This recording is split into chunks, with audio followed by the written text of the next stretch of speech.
এখন আমরা দেখতে যাচ্ছি একটা অরিজিনাল ব্যাটারি এবং একটা চাইনিজ ব্যাটারি, দুটো ব্যাটারি ভেতরে কী আছে এবং এটা কীভাবে উইদাউট এনি হাজার্ড, মানে কোনো খুব একটা ঝামেলা ছাড়াই খোলা যায়। ঠিক আছে, প্রথমে হাতে আমরা একটা কাটাই নেব, অর্থাৎ একটু মোটা কাটা নিলে ভালো হয়, আমার কাছে একটু পাতলা আছে, পাতলাটা দিয়েই চেক করব।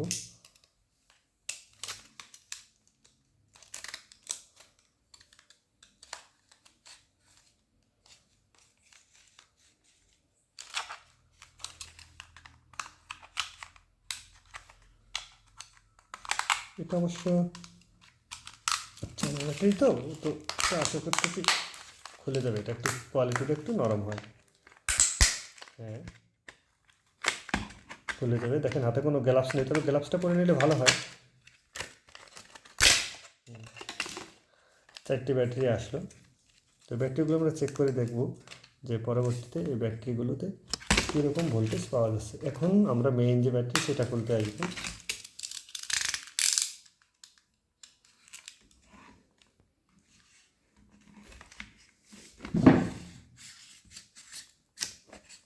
এভাবে আগে লকগুলো কেটে নেবেন।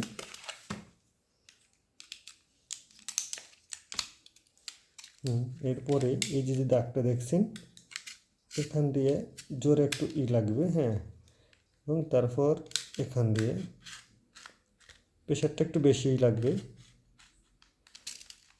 কিছু কিছু ক্ষেত্রে কাজ হবে আর কিছু কিছু ক্ষেত্রে কাজ হবে না। হ্যাঁ, একটা স্ক্রু ড্রাইভার নেবো আমরা এখন। স্ক্রু ড্রাইভারটা দিয়ে লকগুলো ভেঙে দেবো।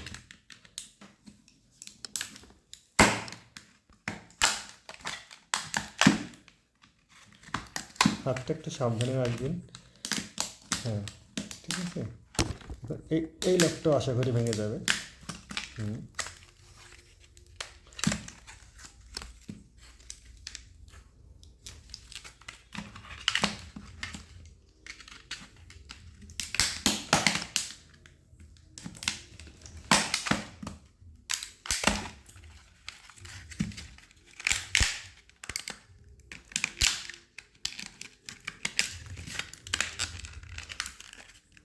সাবধানে। এটা দেখেন, এটা এলজি ব্যাটারি বেরোলো এগুলো থেকে। আর এটা হচ্ছে যে এটা একটা চাইনিজ ব্যাটারি, এটা এলজি ব্যাটারি না, এটা দেখতে পারেন। ঠিক আছে, এখন আমরা পরবর্তী ভিডিওতে এটা চেক করে দেখব।